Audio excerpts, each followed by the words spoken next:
ఒడిశా నుంచి ఆంధ్ర మీదుగా తరలిస్తున్న భారీ గంజాయిని పోలీసులు పట్టుకున్నారు. రాష్ట్రంలో గంజాయి సాగు తగ్గినప్పటికీ ఒడిశా సరిహద్దు ప్రాంతాల్లో గంజాయి ఇటీవల అధిక మొత్తంలో రవాణా అవుతుండటంతో నియంత్రించేందుకు పోలీసులు పటిష్ట నిఘా ఏర్పాటు చేశారు.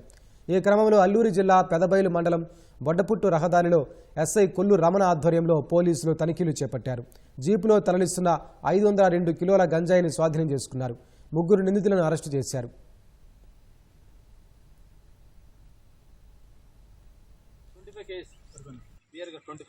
ఒక జీప్ ఒక ఏపీ 30వి 523251 జీప్ వానర్ ప్రసన్ ఇదేనా? ఇందులో ఏముంది? బ్యాగులో ఏముంది? చిరు ఏముంది బ్యాగులో? మరి గంజాయి రవాణా చేయడం నేరం తెలుసా? తెలుసా? గతంలో కేసులు ఉన్నాయా నీ మీద? రమణ ఓకే. ఎక్కడ కొన్నారు?